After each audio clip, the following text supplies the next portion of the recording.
Don Clifton said, what would happen if we fixated on what was right with people rather than what was wrong with people?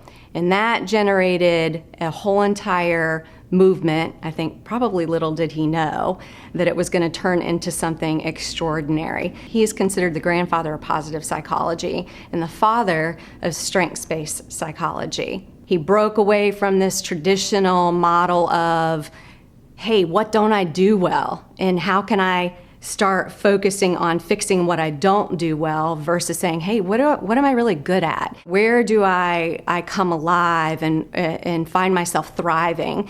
And we're not avoiding weaknesses. We're not saying those things don't exist or that we don't have things to work on. But what we are saying is there's areas of greatness that each of us have inside of us. And if we're able to understand what those things are and why we enjoy them and kind of harness and tap into that, we're able to go exceedingly further than we would if we didn't know.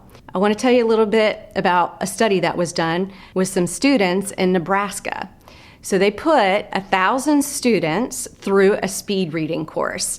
In the course, the students were broken out into two segments, an average to poor reading group and then an above average group. So the average to poor group started at 90 words a minute.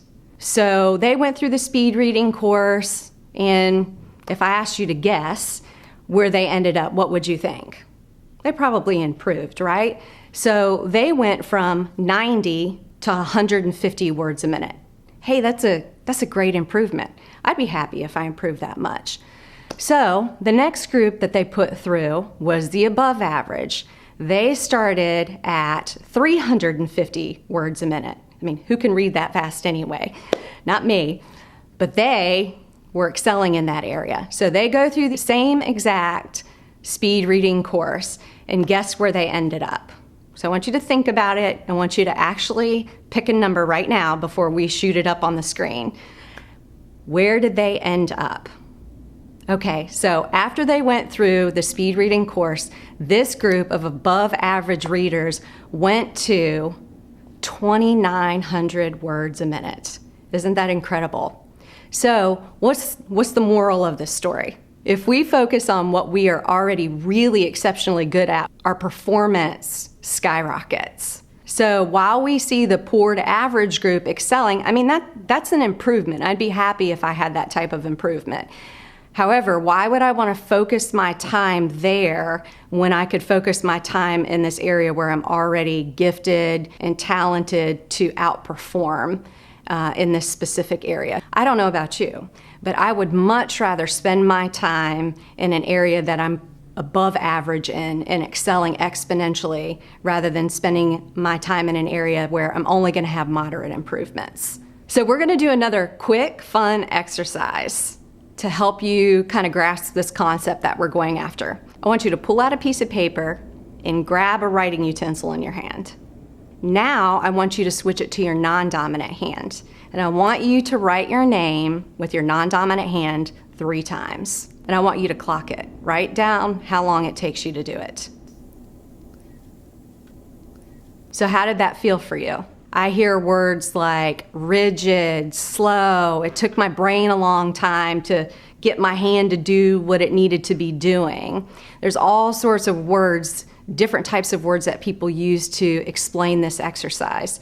Now, do it with your dominant hand.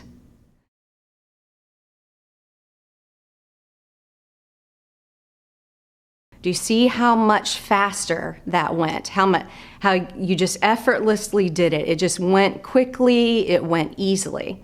So what's the moral of the story?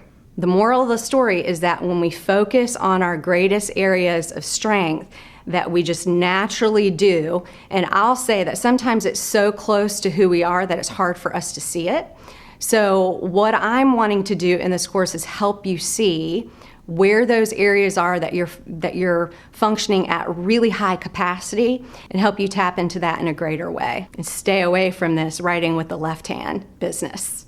It's important to note that while this is called StrengthsFinder, your talent is not actually a strength until you've taken the time to invest in it, apply it, so that that talent then becomes a strength. So this is our recipe, and this is our ultimate goal, is that you understand, you learn, you know what your greatest source of potential power and edges in life, and that you start investing your time in it so that it becomes a strength for you. So to kick off these next segments, you have some homework to do. I want you to take time, and I'll have this written out in detail for you after the video, but you're going to take time diving into your strengths, learning what they are, and answering some questions. Have fun doing your homework, and we'll see you in the next segment.